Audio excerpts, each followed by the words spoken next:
Hello, everybody. Welcome back to Rogue Love, where we're actually looking at a roguelike again for a change. I've been off the roguelike scene for a little bit because I've been injured. My wrists have accrued repetitive stress injuries from way too much computer usage over the years. But I'm back today, and I thought what better day than to take a look at my own roguelike, Caverns of Xaskazien 2. For this entire series, I'm going to approach it the way I approach any roguelike. We're going to do a playthrough, and I'm going to explain things as we go. That said, the difference will be that I know a lot more about this roguelike than I do others. So we're going to be taking a bit more of a slow approach, to the explanations here. If you want to learn definitively how to play the game, this is the place to look. I may or may not do a second series later on where we sort of just dive in and assume you already know how to play and just do a straight-up Let's Play. But for now, we're going to slow walk it. So be aware this entire first video will likely concern just using this menu and dealing with character creation. The second episode will likely deal with the controls and the user interface. And it won't be probably until the third episode that we actually start walking around and exploring the game. And even then, the first few episodes will be slow while we really explore the rule set. So I think it's best to start this entire video series with a bit of a history lesson on what Caverns of Xaskazien is. Caverns of Xaskazien came about originally in the summer of 1995. It was a 3-day roguelike, and that was as far as I intended to take it, and I ended up continuing to work on it for the next 25 years. Back then, in 95, I didn't know what a roguelike was. I mean, I'd never heard the term, and I had never seen Rogue, I'd never seen Moria, I'd never seen Angband, I'd never seen any of the games that most people consider roguelikes. I had seen, in my youth, Dungeon on the Commodore PET, which we've played on this channel. I had also seen Sword of Fargol on the Commodore 64, which we have not played, and that was the extent of my knowledge of roguelikes. To the best of my knowledge, I wasn't creating a new genre, but I was one of the only people ever working in this field that I knew of at the time. And to be perfectly honest, for the first 10 years of the development, or first 15 years really, of the original Caverns of Xaskazien, that remained true. I didn't know there were other games out there like this. By the time I started working on Caverns of Xaskazien 2 in 2010, I did know there were other games like this. I even knew they were called roguelikes. But I deliberately didn't look at any of them because I didn't want them to corrupt the approach I was taking. I didn't want to play one of them and say, wow, that's the right way to make a game, and therefore start redesigning my own. It wasn't until about 3 or 4 years ago that I began exploring other roguelikes. And obviously I'm quite immersed in that scene at this point. And some of that influence has begun to creep into the game. But only a little. One of the things I think is great about Caverns of Xaskazien and Caverns of Xaskazien 2 is that it really does present a Galapagos Island evolution of roguelikes. It grew up completely untainted by expectations other people would have from a roguelike. And you'll see some of that as we get into the game. There are a lot of commonalities with traditional roguelikes. There are also some things that may seem very foreign at first, and that's because I didn't know how other people were doing things. All right, let's dive in. So, Caverns of Xaskazien 2, just so you know the story, takes place in a world called Melanthus. Melanthus is a multiverse of many Melanthi, I suppose, all of which are fantasy settings, all of which have one commonality, and that is a big-ass demon named Xaskazien. In every single one of those worlds, he is simultaneously amassing an army trying to take over that corner of the multiverse. Your job in Caverns of Xaskazien 2 is to create a single adventurer who will then go in and try to commit assassination on Xaskazien himself. If you succeed, huzzah, you have saved one tiny corner of the multiverse, and the rest of it is still doomed unless you go in and save every corner of it, which can't be done, of course, because there are infinite worlds. Caverns of Xaskazien 2 is a procedurally generated game. Every single time you play, the game will be completely different. The dungeons will be completely different, the monsters you encounter will be completely different, etc. Another commonality it has with traditional roguelikes is permadeath. If you die, the game is instantly over. Your save game actually gets corrupted. You cannot reload it. So you have one chance, and one chance only to win. If you fail, you have to start again, but of course, since the game will be different every single time you play, that's kind of the point. That's what makes it fun. So here we are in the menu. Let me just open up my proper little window here. I've temporarily turned this into a window mode, which means it's smaller than usual. Caverns of Xaskazien is a 1024 by 768 window, or you can play full screen, but still 1024 by 768. At the time I started working on Caverns 2 in December, I believe, of 2010, I was still using a traditional CRT monitor, so I wanted to keep it 4:3, and that was it seemed like a good resolution at the time. I kind of wish I'd gone bigger now, but what are you going to do? So here we are on Caverns of Xaskazien 2 title page. You can see this little mouse moving around here, the sword. Some people get confused as to what part of this sword represents the arrow. It is the top left corner, as it is with every single mouse cursor in the world. It's always the top left corner. As you can see, if we point at any of these things, they highlight. Enter Caverns is where you would go if you wanted to create a new character. We're going to do that in just 1 second. Load game is what you click if you wanted to load your current save. You can only have one save game going at a time. If you had no viable save game, i.e. if your previous one was destroyed because you had died, this would be grayed out and you wouldn't be able to highlight it. The only reason you highlight it now is I just opened it up to adjust the options. I created a new character to adjust the options so I could turn the music down and such, because we're going to be on this page for a while. I didn't want the music blaring and destroying your ears. Third thing is view high scores. We're actually going to take a look at that too, because actually there are some hidden options in there that are kind of important. And quit would bring us back to the main menu. That is my name. That is my Twitter handle. This is the current version that came out on November 17th, I think, of 2019. If you haven't got that version, go ahead and download it. The game is, of course, free. You can find it on itch.io. Okay, before we go into entering Caverns, let's go to the View High Score screen, and we're going to talk a bit about this. The View High Score screen saves your last 40 highest scores. You can see I must have been testing here. I had a character named D. I was just apparently testing something to see if it would work. It probably didn't, because I got impaled on a stalagmite. Here it tells you your score. Here it tells you, who you were, what your final score title was. This guy won. Givrella, the savior of all Melanthus, was a level 34 female Taltia Warden Centaur Warlock who was victorious with a score of 227,240. This was probably a test, so let's ignore that one. But the lowest score I have otherwise is Alexis Vreld, the Necrophiliac, level 1 female Pantosian human necromancer who died of smoke inhalation. So yeah, you can see how you died or how you won.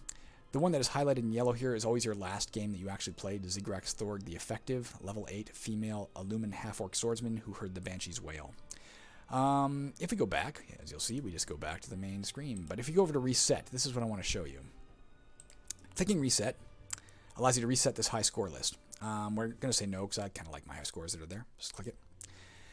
If you click yes or no, you'll get a second option, and this is the one I need to explain to you, because if you just came here and you're like, what the hell is Yorick's Dimension Hopping Trunk? Well, here's what it is. Yorick's Dimension Hopping Trunk is literally a trunk that hops through all the dimensions of the multiverse. In game terms, what that means is on any given level, there's a 1% chance that Yorick's Dimension Hopping Trunk will materialize somewhere on that level. And if you go to it and drop anything in it, the things you drop into that trunk will still be there in all future playthroughs. So if coincidentally the trunk appears in 10 games from now, whatever you dropped in there previously will all still be in there. So if you're playing, say, a warrior who finds like a massively powerful rod, and you have no use of it, you're not going to make use of this powerful magic artifact because you're playing as a straight warrior, you might, if you encounter the trunk, drop it in there and say that maybe a few playthroughs from now I'll be playing some sort of mage. He or she will find this rod and kick ass. So that's how you can pass things from one character to another. It's very infrequent that you'll ever encounter it to drop anything in it or to take anything out. But there you go. Let's say no. All right, let's go back. Give me 1 second here. As I told you what load game does, let's go to Enter Caverns. This is how you make a new character. Boom. All right. Now, as you can see, you have only 4 options when you're creating a new character. You have a race, a class, a sex, and a religion. There are no random components when in determining your skills, etc. It is purely based on this combination of 4 things that you've chosen that determines all of your starting attributes, etc. The most important thing I want to show you on the screen is something that holds true for the entirety of the game. Well, I guess with the exception of the title screen and the high score screen. And that is that if you point your cursor at anything, it will give you information on it. If you point your cursor at character creation, it literally tells you why you're creating a character and how to do so. Pointed at primary attributes, it tells you about them. Pointed at any one of the primary attributes, it tells you all the details about that primary attribute. Want to know about a unique ability? There you go. Want to know about one of your abilities? I'll explain what the difference is there. You can see that here. If you want to know what a unique ability is versus an ability, point at it. Want to know what an alchemist is like? There you go. You want to know what starting gear your character has? If we played an alchemist, your starting gear is always based solely on your class. This is what we would start with. This is your icon. This is what my character would look like if we went with the default of Brownie Alchemist. Now, one thing I should mention, there are 13 races in the game. All of those are currently instituted.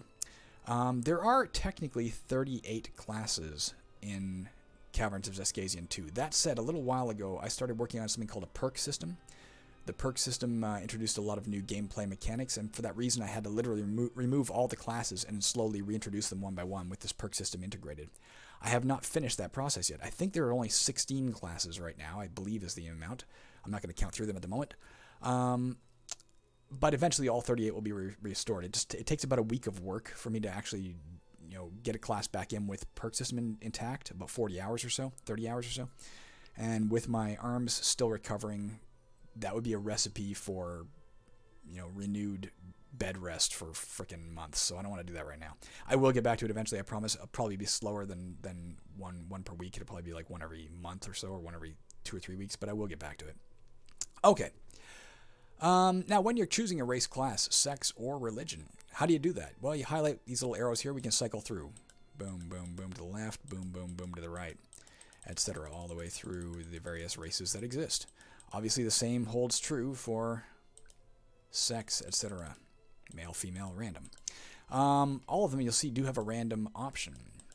There are several ways you can randomize your character, but we're going to talk about that in a second. Now, just so you know, before we actually do this, because we are going to completely randomize our character, there are a couple of things that I will decline if they come up. The first is if we get a random barbarian class, I won't accept that only for one reason. I love playing barbarians, but they don't start with any ability to use spells, and since I want to showcase the game in its fullest to you, it would make no sense for me to take something where I probably won't ever get to show you spells. There are no bad race, class, or sex combos, no matter what you get, even if it seems on the surface like, hey, that's a weird combo. I promise you it can work. I've won with the most bizarre combos imaginable. That said, there are bad religion combos with certain races or classes. For instance, if you were playing a Crusader, do we have that in here? Yeah, we do. And you decided to worship Hornus, well, Crusaders are all about, you can see it says not recommended right here. Crusaders are all about killing goblins and orcs and goblinoids, is what they're called in the game. And Hornus is a god who gets really angry every time you kill a goblinoid. So that would be a bad combo. If you see not recommended pop up anywhere, it's telling you flat out that's not a recommended combination. It may only be instituted right now for religion. There is technically, because of the new perk system, I also don't recommend you play, let's see if it works, let's find out, an explorer who is a centaur. It doesn't say not recommended here, but I'm just telling you off the hand. It'd be a very minor thing, but technically one of the explorer's perks would have no effect on the centaur, so you might want to avoid that. Now, as I said, you could randomize the racing class by doing this. You can set it all to random. The problem, this is the old system. The problem with doing that is that it won't proceed until you click OK. And once you do that, you're stuck with that race. You're stuck with all the combos you came up with, unless you press back and come back into this. There is a simpler way to randomize things. Let's do that now. And that is by clicking this. If you click this button beside any of these, it will randomize that exact aspect of your character. And you can keep clicking. I'm going to click it a few times. This won't count towards our random character, but say, there you go. We got a tree man, we got a halfling, we got a half-orc, we got an assassin, blah, blah, blah. So in a second, we'll do all of that. And like I said, we'll only adjust the religion specifically if it says not recommended. And once we've done all of that, once we've chosen what we're going to be, that's when we'll go through all of these various things so we can get specific details on our characters. Let's do that now, I guess. We are going to play a dogman who is a druid, a dogman druid. All right, that's interesting. Who is male and who worships Duralis. That's not a bad combo at all. Let's get some anecdotal information on our character here. A dogman. An extremely rare race with no ancestral home, dogmen are opportunists, able to sniff out game wherever it may lie. They are blindingly fast and agile, though they have little patience for reading and study. Pack hunting has taught them well how to take down large prey, though they are reviled by worms. In fact, some say the race was much more populous until they turned their pack hunts on dragons, who banded together to wipe them out, and who hunt them still. Worms are a specific type of class of monster. There are 9 overarching classes of monster, worms being one of them. And you can see what that's referring to, by the way. When it says reviled by worms, you can see one of their deficiencies is start with racial hatred from worms. But we'll get back to that in a second. The druid. Druids are hermits from the wilds, skilled at hunting and working with magical potions. In their harsh environs, they have learned to survive the attacks of wild animals better than any other class. They are ritualistic, however, and beholden to ancient ways, giving of their own blood to the soil. A practice many simply find barbaric. They advance in skills a little slower than most other classes, but are unlimited in their fields of study, making them quite versatile. Male. Dogman males tend to be slightly more solid, but slightly less intelligent than their female counterparts. Just so you know, in terms of sex only, at present, only affects a couple of things. One, it affects your starting stats. It adds 5 to one of your stats and subtracts 5 from one of your stats. So this one, as a male, they get probably 5 more health, but 5 less intelligence than a female version would. Let's test that. That is correct. So there you go. And it also affects your icon. If you look at the bottom there, it's a very minor change in this case. The females are a tiny bit thinner is all it is in this case. Whoops. There you go. Duralan religion. Duralis is the goddess of nature and magic. Her miracles surround the adoption of animal characteristics, the summoning and control of plants and animals, restoration of spell points, and manipulating magic items. She favors killing enemies directly with spells and the eating of fruits, nuts, seeds, and vegetables. She dislikes the killing of plants and animals, the eating of meat, and detests prayers to Pantos. Now, I will say on the surface, Duralis with a druid class is actually a pretty solid combo. As I said, it would tell you specifically if there was a specific conflict between your religion and your class or race. There's never a conflict with sex, as far as I know. That said, it's not the best combo with Dogman, only because it tells you here that they're very they have little patience for reading and study, and she specifically likes it when you kill things with spells, i.e., she likes spellcasters, and he's probably not going to be much of a spellcaster. But what the hell? We'll try and make it work. Let's just see what happens. Give me 1 second to drink some water before I die. All right, proceeding at pace from there. The next thing you see is unique abilities. Now, as you can see, every character has, I'm just coming through this for a second, 2 unique abilities. One is from your race, one is from your class. In this case, because we're a Dogman, we gain this unique Dogman ability. Dogmen are fast, crafty creatures who only grow more cunning with age. With each character level achieved, Dogmen permanently gain 2 bonus dexterity points. You may still spend their allotted attribute points as you please. Whenever you level up, you get a bunch of attribute points to pump into your 4 primary attributes, those being right here, strength, dexterity, intelligence, and health. But on top of whatever you get, he is also going to get 2 extra dexterity every single time he levels up. He also has a unique druid ability. Monsters come in 9 major classes, as you can see. One of them is Worm there, one of them is Animal. Druids deal most often with wild animals and have learned to defend themselves accordingly. In combat versus any animal monster, Druids gain a bonus of 200 defense points atop whatever defense they may already have. We'll get more into that in a few episodes, but 200 defense is massive. It means even the most powerful of monsters that are animals are going to have a hard time hitting even our very first level character. If they're not an animal, though, that doesn't apply. Now, the good news about this is plus 200 defense versus animals, Duralis actually gets very angry when we kill animals. So we're going to probably try to avoid all animals, but if we do get into combat with one, we can just choose not to swing at it because it's probably not going to hit us anyway. So it's not a bad situation. Now, as you can see, there's a difference between unique abilities and abilities. Unique abilities apply only to these classes and races. This ability is only owned by the Dogman. No other character in the game has it. This is owned only by Druids. No other character in the game has it. Abilities, on the other hand, are things that are permanently attached to your character, but there may be other races and classes that also have the same ability. In this case, class ability number 1. Characters of this class do not specialize in just one field of study. This makes them versatile, but they are typically penalized by having all skills cost 2 skill points. We'll get more into that later. If not for this ability, they would swiftly lag behind, but they gain a bonus skill point with every alternate character level achieved, i.e. every time they advance to an odd-numbered character level, ensuring they never fall too far behind in skill advancement. Okay, I need more water.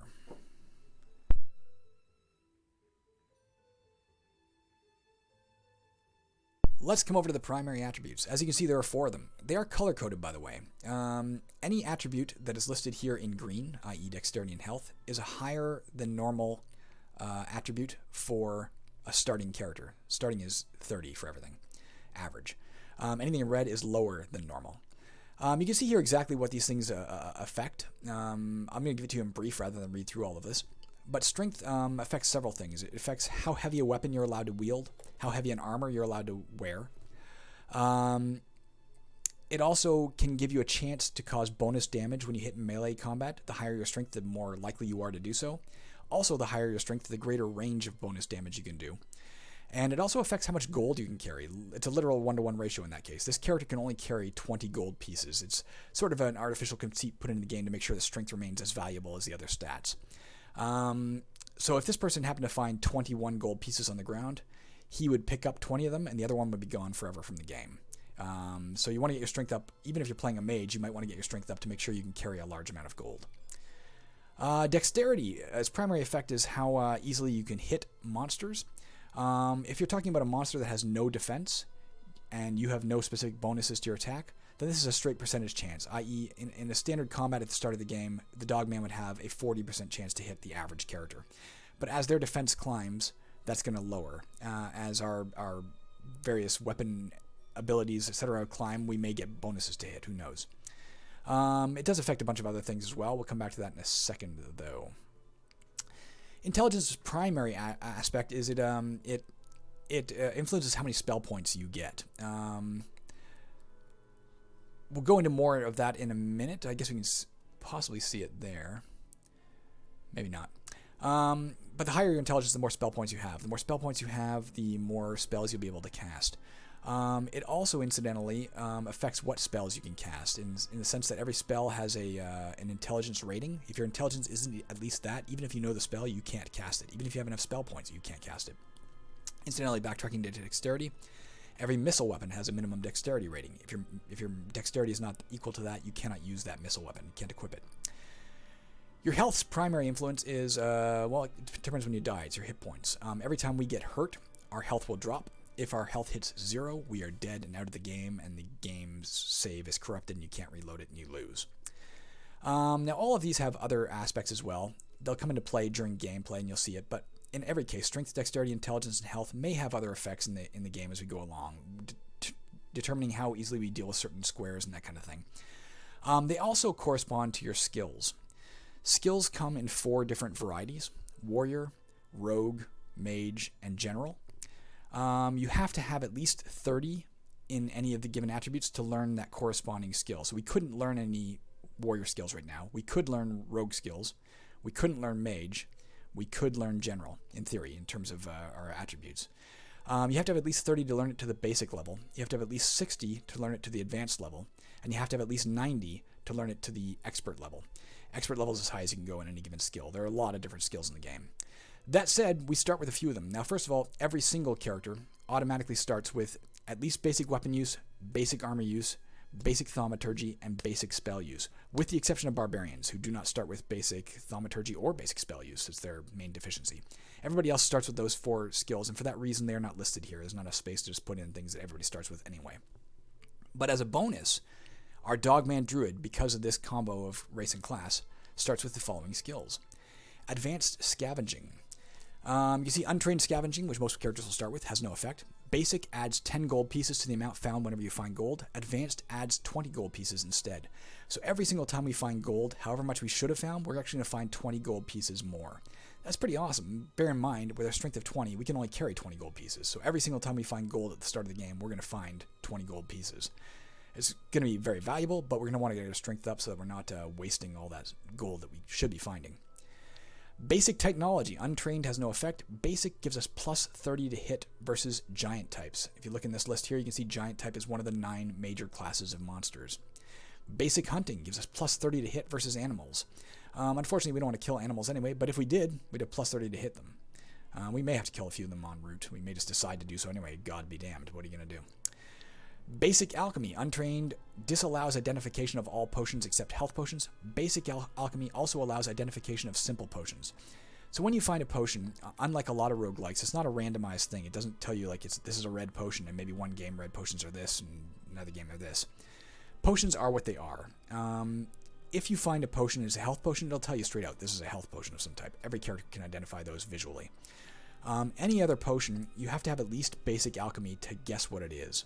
At Basic Alchemy, if you find a curative potion, it'll tell us, hey, this is a curative potion. If you find a restoration potion, it'll tell us, hey, that's a restoration potion. There's some other basic potion types too. It will tell us now, this is what this is. But more advanced potions than that, we will have no idea what it is. It'll be listed as an unknown potion. To find out what an unknown potion is, you have to drink it. It's the only way to do it and suffer the consequences. Most potions are beneficial. A few of them are negative. But unlike a lot of other roguelikes as well, drinking a given type of potion does not permanently identify it for the rest of the game. You have to have alchemy skill, or you can't identify potions, for the most part. There are some ways around that in the game if you're lucky enough to find certain avenues to do so. So those are our skills, those are our unique abilities, those are our abilities. We also have deficiencies, problems that our character accrues because he or she is a dogman druid. He in this case, I guess. This is a big one that's problematic basically with Duralis, I guess. Can never gain expert mage skills. So as I said, there are 4 different skill types. We can learn strength, warrior skills, rogue skills, and general skills all the way to the expert level. Mage skills, our character can only learn to the advanced level. He cannot learn them to the expert level no matter how long the game goes or what he wants to do. Not a huge deal, but it means like some of the more damaging spells we won't be learning, which may weaken some of our avenues to kill monsters with spells, and therefore please Duralis.